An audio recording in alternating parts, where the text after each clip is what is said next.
Contactos más allá de las fronteras.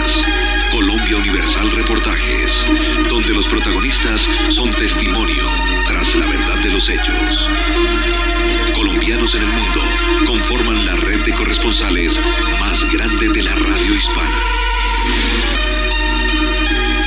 Dirección General, Ervin Hoyos Medina. Colombia Universal Reportajes.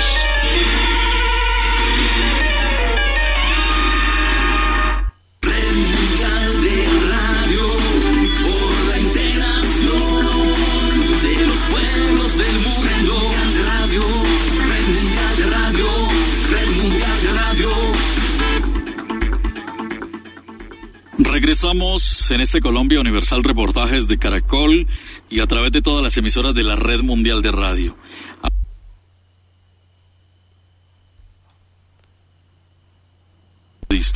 Sino porque es motero. Es Juan Esteban Sarmiento. Juan Esteban Sarmiento ha participado en 2 mundiales de enduro en el Six Days. Tiene medalla de bronce en México, campeón nacional de rally en el 2009 y en el 2011 en Colombia, 4 rallies Dakar en moto, que este rally pasa por Perú, Chile, Argentina y Bolivia.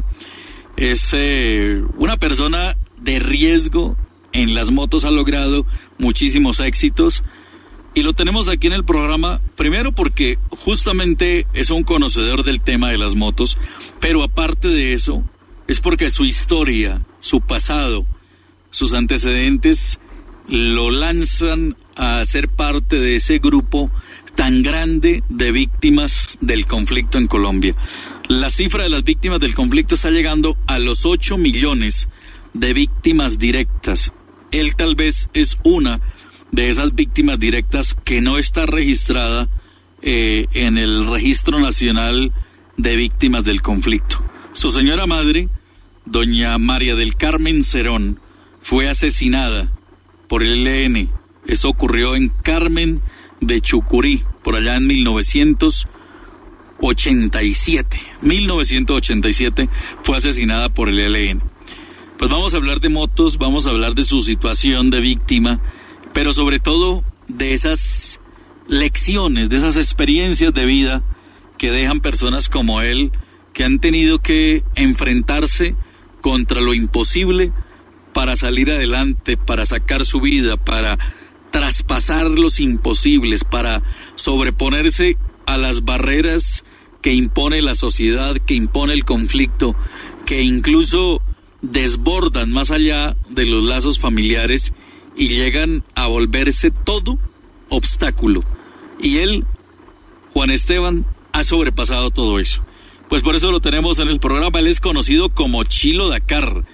Juan Esteban, es un gusto tenerlo aquí en el programa. Muy buenos días, bienvenido a Caracol y qué bueno poderle contar a los oyentes esa historia de vida suya, una historia que yo estoy seguro que nos va a dejar una gran lección después de todo lo que usted ha vivido, pero sobre todo lo que se ha propuesto y lo que ha logrado realizar. Bienvenido, buenos días. Hola, buenos días a todos. Es un placer estar en el programa tan escuchado a nivel mundial y con muchas ganas de contarles una parte de mi historia que no es muy conocida, porque conocen es al piloto y no conocen a la persona, a Chilo, tal cual es. Bueno, ¿cómo inicia esa historia de Juan Esteban Sarmiento, ese niño? ¿De dónde viene? ¿Dónde nace? ¿Dónde se empieza a criar y a vivir tantas experiencias difíciles?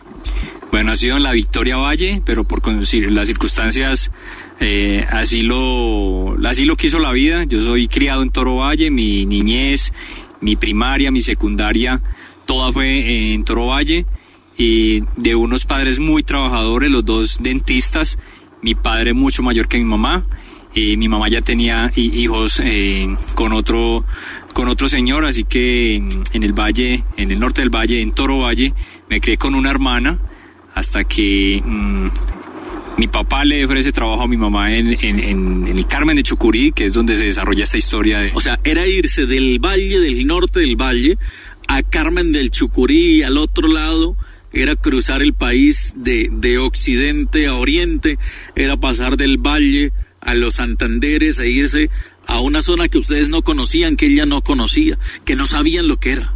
Claro, mi papá, como dentista, estaba trabajando en esa región, y cuando se enferma, llama a mi mamá y le dice, véngase para acá a trabajar, a hacer plata para que tenga con qué mantener a los niños.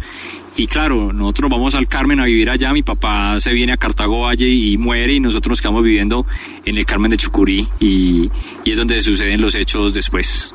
Bueno, ¿cómo era el valle, esa época en el norte del valle? Recordemos que hablar del norte del valle posteriormente se volvió una de las zonas difíciles, porque ahí se desarrollaron los famosos carteles del norte del valle. ¿Cómo era esa época el norte del valle?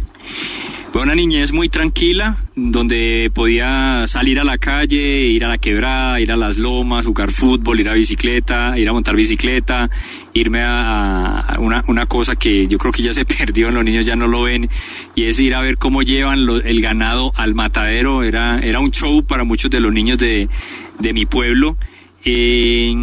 ¿Por qué? ¿Cómo lo llevaban? Es que era un show porque era con vaqueros y jalando las vacas por toda la mitad del pueblo, y las llevaban arreadas hasta el matadero. Entonces siempre me gustaba ir a ver eso, y fue una niñez muy normal. Creo que tuve todo lo que quiso un niño a mi edad. En la casa había bicicleta, mi mamá tenía auto, teníamos un nivel de vida chévere, y ella lo único que quería era trabajar para poder darnos educación. Bueno, dejan toda esa comodidad, la bicicleta, el carro, se van para San Vicente, para allá, para el Carmen de Chucurí. ¿Y con qué se encuentran en esa época? Muchos campesinos, es un corregimiento, las calles son destapadas, despavimentadas. Mi mamá solamente se dedica a trabajar. Mi hermana y yo entramos a estudiar en un colegio de otro calendario, así que eso nos perjudicó. Y mi mamá jueves, viernes, sábado y domingo estaba trabajando en veredas, así que era... de dentista, trabajando como dentista. De dentista. Los campesinos en esa zona no se sabía qué era eso, entonces hacía cajas de dientes, bueno, todo lo que incurría a eso. Pero la idea era ahorrar 1 año, máximo 2 años, para regresarnos al norte del valle. Ajá, ¿y qué pasó? Bueno, ya, se cumplió la meta, nos regresamos al valle un diciembre en el 86, nos deja a mi mamá instalados en Toro Valle, y ella se regresa por los corotos, como decimos, ¿no? Porque iba por sus cosas. O sea, se fue al valle, los dejó allá instalados nuevamente, y se volvió allá al Carmen de Chucurí a recoger lo que había dejado. A recoger lo que había dejado, a cobrar lo que le debían, y a instalarnos de nuevo en el valle, y pues no regresó. ¿Cómo me entero yo de la noticia teniendo 12 años? A puras mentiras. Unos amigos llaman y con un hermano dicen que tenemos que ir hasta el Socorro Santander porque nos vamos a encontrar con mi mamá para seguir de vacaciones. Esto sucede en febrero, pero ya las vacaciones se han terminado, porque las vacaciones terminaron en enero, y decimos, pues vamos con mi hermana, y ella tiene 10 años, y nos vamos para el Socorro Santander. ¿Y usted tenía 12 añitos? 12 años, y no llega mi mamá, y empezamos a preguntar 1 día, 2 días, y mi mamá no llega, y nos enteramos por las noticias, viendo el noticiero al mediodía es donde mandan la noticia. ¿Cómo vieron esa noticia? ¿Qué contaban ahí? Me acuerdo del periodista, creo que es de apellido Caballero, que murió hace poco. Dicen que tiene una noticia muy trágica porque una dentista ha sido asesinada por la guerrilla en un pueblo de Santander, y nombran a mi mamá, y quedó en shock, y ya nos damos cuenta de que por eso no llegaba. ¿Qué pasó después de eso? O sea, sentir que la guía de la familia, su mamá, la que había tomado las riendas del hogar, de sacarlos adelante, de trabajar como dentista, la matan. No, se acaba la vida en ese instante. Con toda la vida era alrededor de ella. Toda la educación, la alimentación, la vivienda, la ropa, todo, y el amor, obviamente, y la educación, pero ya como buena santanderiana nos inculcó muy buenos principios, y eso se acabó en un momento Y pues, ¿qué pasó de ahí? A andar de casa en casa, de vecino en vecino, de ciudad en ciudad. Y fue tremenda la experiencia. O sea que usted quedó con su hermanita, usted de 12 años, su hermanita de 10, quedaron a la deriva, botados en medio de la nada, en medio de gente. Por parte de mamá teníamos 4 hermanos mayores y todos tenían sus trabajos, sus esposas, y pues llegar 2 niños que eran muy rebeldes, podemos decirlo así, a incomodar. Entonces duramos un mes donde un hermano en Bucaramanga, al siguiente mes un hermano en Bogotá, al siguiente en el Socorro. Entonces era muy difícil porque además mis hermanos trabajaban con el Estado, y entonces los estaban trasladando y era más difícil todavía, hasta que a los 13 años, a los 14 años yo tomo la decisión de decirle a mi hermana: no, nos tenemos que instalar en Toro Valle, que es la casa que dejó mi mamá, y tenemos que sacar esto adelante y madurar rápido. Así que eso hicimos. ¿Qué supieron de por qué asesinaron a su mamá? ¿Qué les contaron? ¿Qué lograron averiguar después? Pues nos prohibieron la entrada al pueblo, a todos los de la familia, que éramos objetivos militares. Nunca supe por qué. ¿El ELN? La zona era el ELN.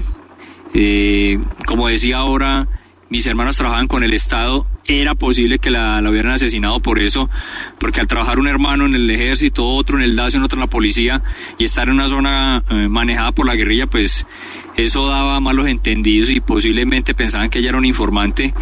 Pero eso estaba muy claro, y ella hablaba mucho con los campesinos y mis hermanos nunca iban ni nada, entonces no pasaba nada.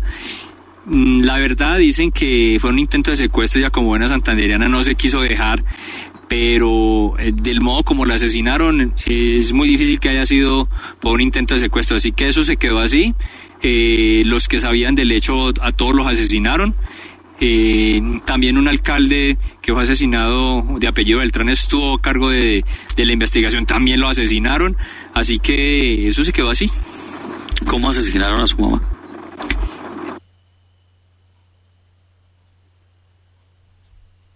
Le impactaron 35 veces con pistola 9 milímetros. Así fue asesinada. Esa forma hace entender que no era una tentativa de secuestro, un secuestro frustrado. Es que la verdad, toda la gente que estaba alrededor de ese tema ha fallecido, y eso se quedó así. Parece ser más una venganza. Lo que sí está claro era que los sicarios, los que la mataron, eran de ELN. Entonces no se sabe si era por mandados, por dinero, pagados por alguien o por quién, pero el caso era que eran de ELN. Eso sí está muy claro. ¿Cómo usted ve ahora que el ELN va a entrar en diálogos con el gobierno, que acaban de anunciar que va a iniciar la fase pública de diálogos con el gobierno, y saber que este grupo fue el que asesinó a su mamá? Bueno, como deportista estoy muy limitado a dar conceptos de este tipo por los patrocinios, ¿no? Tengo que cuidarme mucho, el Estado me está patrocinando por medio de Coldeportes, el INDER del Valle, pero hablándolo como ciudadano, como una víctima del conflicto, yo creo que se están dando muchos beneficios a cambio de nada. Yo creo que si a mí me dijeran que me tienen que indemnizar, no hay plata en este mundo para pagar lo que me deben. Mi hermana está inscrita en ese tema de la reparación de víctimas, y la verdad yo no aceptaría plata de ninguno, porque esto no tiene valor. ¿Qué decirle al ELN cuando son los responsables de la muerte de su mamá, y si van a entrar a negociar con el gobierno, el primer requisito es la verdad? ¿Qué decirle usted como víctima del ELN, no como deportista, como víctima del ELN, como hijo de esa señora dentista que fue asesinada allá en el Carmen de Chucurí? Además que es una zona tradicional del ELN, fue donde fue dado de baja Camilo Torres, que fue noticia recientemente, donde le iban a hacer un monumento, donde allá llegaron unos a hacerle reconocimiento y todo. Es una zona muy reconocida del ELN. Bueno, yo creo que primero aceptar que le han hecho mucho daño al país, y si quieren de verdad hacer la paz, deben entregar todo. Yo creo que empezando por eso, Yo lo meditaría y diría, bueno, sí, quieren hacer la paz y quieren entregar las armas y los bienes y la plata que han hecho a punta de secuestros y de asesinatos. De pronto uno como ciudadano dice, sí, lo voy a perdonar. Mientras tanto, yo creo que uno sigue con ganas de que haya paz en este país, pero mientras tanto yo creo que no se va a lograr, empezando porque ellos quieren hacer la paz, pero no se ve que lo quieran hacer. O sea, cuando dijeron hace poco en Venezuela, no sé si usted vio por las noticias, Juan Esteban, que le preguntaron a uno de estos guerrilleros del ELN que hablara de los secuestrados. Y lo primero que él dice, no hemos venido a hablar de los secuestrados, no hemos venido a hablar de secuestros. Si no han querido hablar de secuestrados, mucho menos van a querer hablar de los asesinados. Por eso, entonces, volvemos a lo mismo y esto es un círculo vicioso de que yo no digo, de que yo no sé, de que yo no entrego, de que yo no fui. Entonces vamos a seguir en lo mismo y creo que es el momento de sí, queremos la paz, pero no darle tantos beneficios y no decir las cosas son como son y esto es lo que toca cumplir, lo quieren o no, y volvemos a lo mismo. Yo creo que tenemos que llegar a un punto donde no hay retorno. O firmamos la paz o no la firmamos, pero entonces volvámonos serios con el tema de los secuestrados. Pues cuánta gente hay secuestrada y asesinada y no sabemos dónde están. Yo pues en lo malo que me ha pasado, pues yo siempre preferí que a mi mamá le haya sucedido esto y no tener como ese sosiego de no saber dónde está mi mamá, como le pasa a muchos ciudadanos que se les desapareció el familiar y nunca lo encontraron y nunca lo van a encontrar y no sabe qué pasó. Creo que es muy duro para las víctimas. Pues estamos hablando con Juan Esteban Sarmiento. Él es en el gremio de los deportistas de alta competición, es conocido como Chilo Dakar, un deportista de alta competición, ha participado en muchos eventos, tanto nacionales como internacionales, ganador de premios y una víctima del conflicto. Vamos a hablar ahora, después de las noticias, de cómo ha llegado a competir al nivel que llegó después de haber quedado literalmente botado, siendo un niño que su madre fue asesinada por el ELN. Ya regresamos. Damos la bienvenida al Centro Internet a través de Caracol y a través de la Red Mundial de Radio. Juan Esteban Sarmiento está con nosotros hoy. Estamos hablando con Chilo Dakar, quienes lo conocen, en el gremio de las motos de alta competición.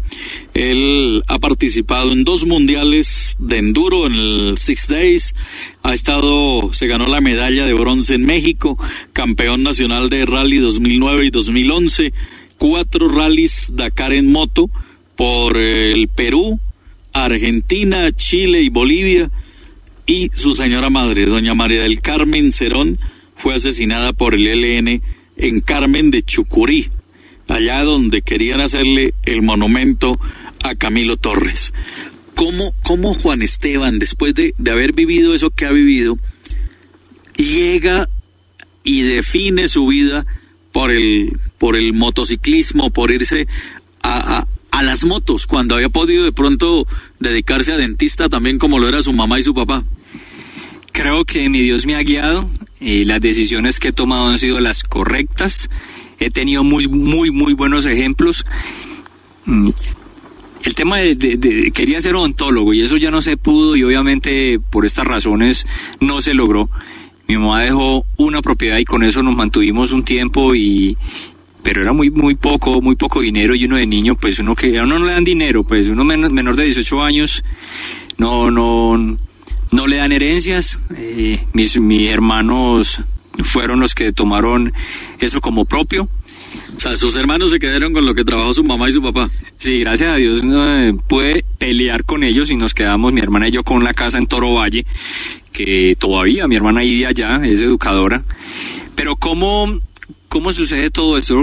Creo que los años que estuve con mi mamá, ella como buena santanderiana y con toda la correa que nos dio, porque era muy estricta, eso sirvió muchísimo para inculcarnos el carácter y siempre tomar buenas decisiones. Creo que eso fue muy importante. La educación que ella nos dio a través de esos, creo que 12 años es muy poco para uno compartir con una madre, pero eso fue suficiente para ser buenas personas. Y así que con mi hermana levantamos una heladería que había dejado mi mamá, que eso era como una entrada extra, y mi hermana y yo sacamos eso adelante. con algo de ahorros y con la ayuda de los vecinos que nos dan los cuadernos, a veces nos daban los almuerzos, un hermano a veces nos daba la ropa, otro a veces nos mandaba los tenis, otro nos mandaba para los servicios, pero poco a poco cada año fuimos como madurando más rápido. Y otra de las cosas que nos ayudó mucho es que tanto ella como yo fuimos muy buenos estudiantes. Yo fui tan bueno que yo no pagaba mensualidad en el colegio donde yo estudié, entonces eso me hacía ahorrar plata, que era por ende pues para comida y para otras cosas. Y en la heladería hubo un momento en que llegan al colegio a decir que tenemos que prestar servicio obligatorio. Yo hablo con el alcalde, hablo con mis vecinos y saco unas cartas para no ir a prestar servicio porque mi hermana queda sola. Y yo, ¿cómo dejar a mi hermana por acá botada? Y se me viene a la mente todo ese tema de mi mamá, de otras cosas que están sucediendo en el norte del Valle, de la violencia, el narcotráfico, estaban asesinando amigos, la gente se desaparecía, y tomé la decisión de regalarme para ir a prestar servicio, y creo que fue una decisión tremendamente sabia, porque me alejé del norte del Valle, que estaba totalmente permeada y que todo el mundo quería era traquetear y todo el mundo quería conseguir plata fácil, y fue un año que me vine a Bogotá a prestar servicio al batallón de mantenimiento, donde me enseñaron otras cosas que a la vez reforzaron lo que había aprendido con mi mamá, que era el respeto, la disciplina, la constancia, el trabajo, el respetar a mis mayores. Todo eso lo debo al ejército, y por eso también amo demasiado al ejército. Y ahí viene pues después de prestar servicio que me voy a estudiar a Pereira y a trabajar en Cartago en una chatarrería, y conozco las motos, y de ahí empieza esta aventura. ¿Qué conoció de las motos? ¿Qué le encantó de las motos? ¿Qué lo enamoraron de las motos? Hay una pequeña historia, una anécdota. Cuando era niño y estaba en una finca y pasa alguien en una moto súper grande con un traje de luces extraordinario, y el tipo me saluda y pasa y se va por una montaña, y eso se me quedó siempre grabado en la mente. Y cuando estoy estudiando en Pereira diseño gráfico, pasan unos tipos disfrazados igual, con unos cascos todos vistosos y unas motos súper ruidosas, y yo tengo una motico chiquita, una X100, que era con la que me transportaba, y le pregunto a mi mecánico, ¿qué es eso? Y me dice, no, eso es enduro, eso es hacer trocha. Yo soy amigo del que invita a montar los domingos, y yo creo que no me demoré una semana en conseguir el apoyo que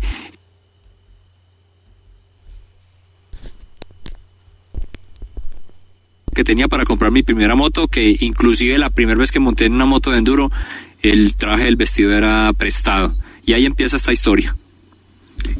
¿Cómo fue montarse, pasarse de una moto chiquita a una enduro de trocha, de camino, de chocarse con piedras, con barrancos, de hacer lo que hace uno en el enduro, que no es nada parecido a una carretera ni andar en una ciudad?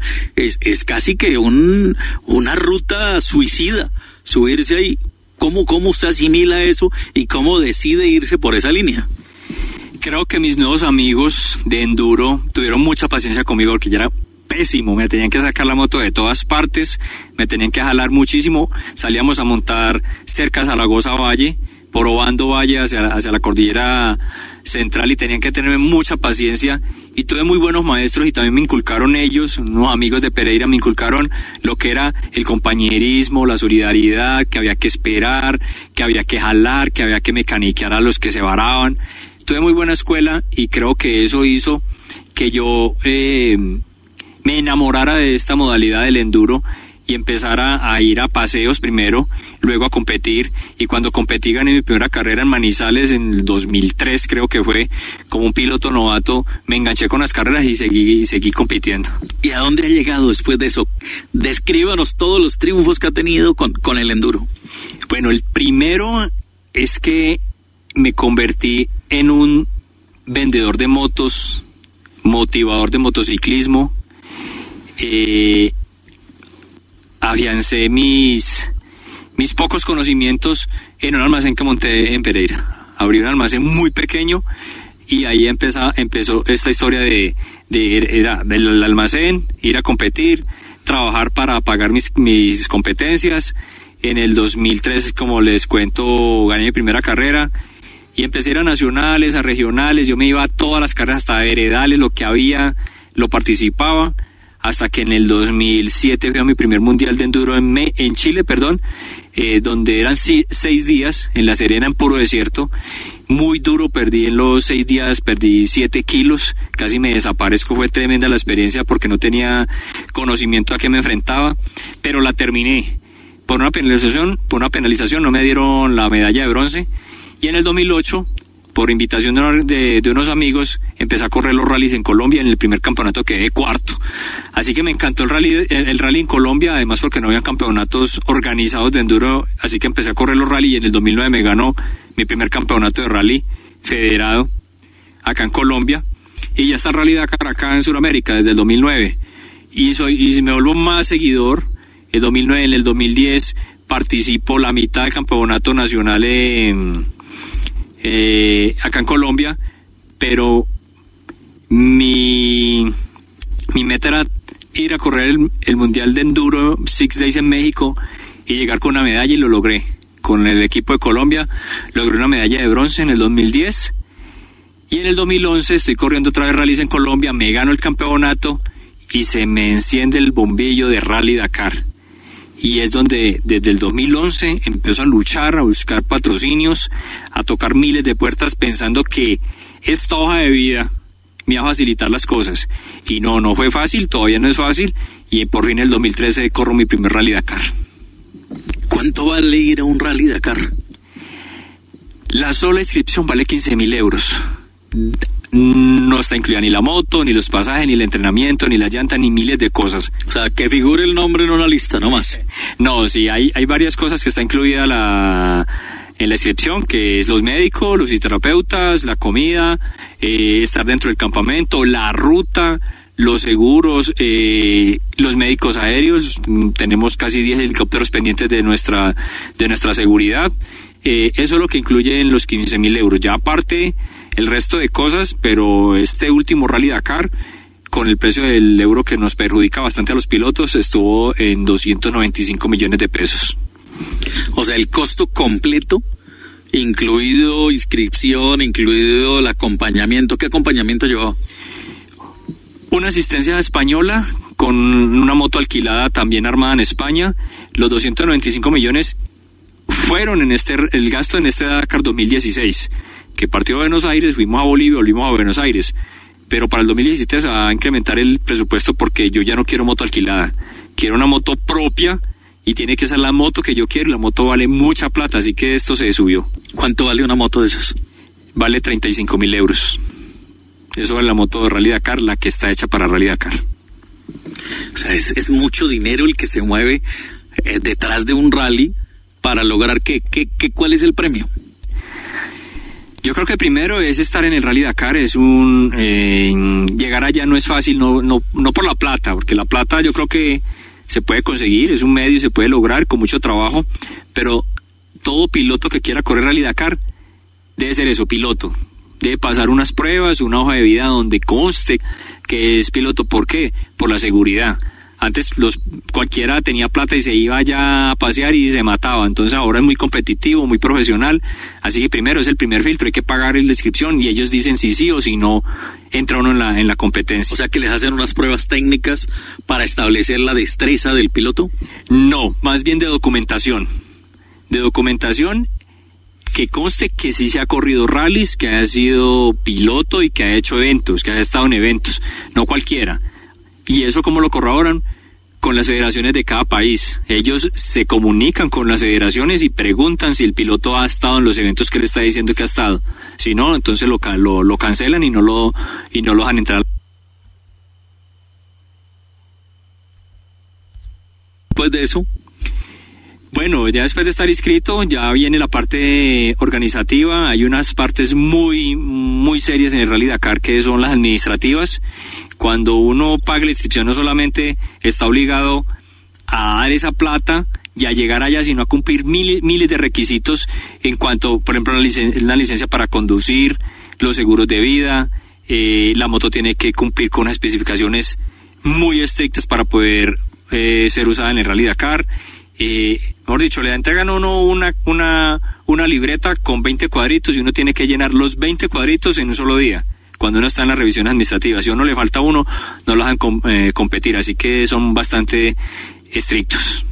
Y el premio después de participar, después de estar ahí, ¿qué traduce estar en un Dakar y ganarse el Dakar? Bueno, esa era la pregunta inicial. El piloto que gana el Rally Dakar se gana 200.000 euros, pero el equipo que lo lleva a él allá a competir se gasta 1 millón de euros. O sea que el premio es de consolación para el piloto.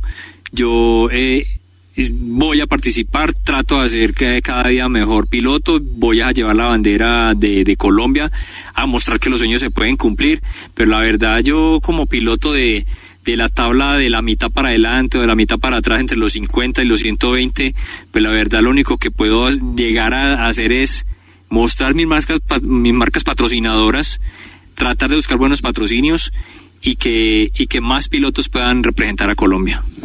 ¿Y el equipo invierte 1 millón para qué? ¿Qué obtienen a cambio?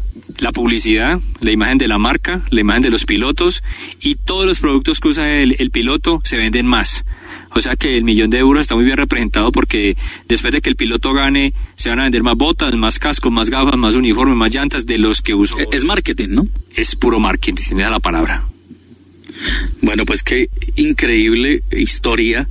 Venir de donde venía, del norte del valle, llegar allá a Carmen de Chucurí, vivir el horror que vivió con su mamá y la vida llevarlo a darle tantas vueltas para terminar hoy siendo un deportista del nivel que es con las motos. O sea, esa es la gran historia de hoy. Lo más importante de todo esto es dejarle a los jóvenes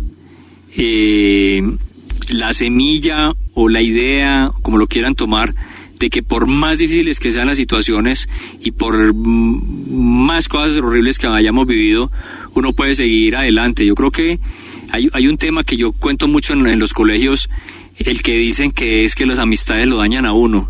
No, yo estuve rodeado de gente bastante complicada en el norte del valle y siempre éramos amigos, pero yo nunca estuve a la par con ellos y creo que las decisiones las toma es uno en cuanto a los amigos, en cuanto a las drogas, en cuanto a todo lo que lo está rodeando a uno. Y en mi vida me he metido un cacho de marihuana, ni un pase de coca, y mis amigos lo hacían y era normal, pero yo nunca quise, tal vez por la educación de mi mamá o por lo que yo quería hacer en mi vida, no sé, pero yo creo que uno es el que tiene que tomar las decisiones. Pues excelente testimonio, Juan Esteban Sarmiento, Chilo Dakar, un competidor de alto nivel en el enduro, medalla de bronce, rally, el Rally Dakar en moto por todo Sudamérica, una víctima que dejó de ser víctima para volverse un héroe. Ese es el testimonio que tenemos hoy en este Colombia Universal, reportajes de Caracol. Pues me alegra muchísimo tener una historia como la suya, porque eso hace entender a las miles de víctimas que hay en Colombia que no deben también quedarse solamente con ser víctimas, sino aprovechar eso para salir, para surgir, para enfrentarse a los imposibles y vencer, saborear un día a lo que sabe la victoria. Muchísimas gracias. No, es un placer. Creo que nunca en mi vida había estado en una entrevista como tan desde el interior de mi corazón como esta. Le agradezco, Erwin, por el espacio y que esto sirva para todas las víctimas que hay en Colombia, en el exterior, para que no den su brazo a torcer y que sigan adelante. Muchísimas gracias. No, a ustedes un abrazo.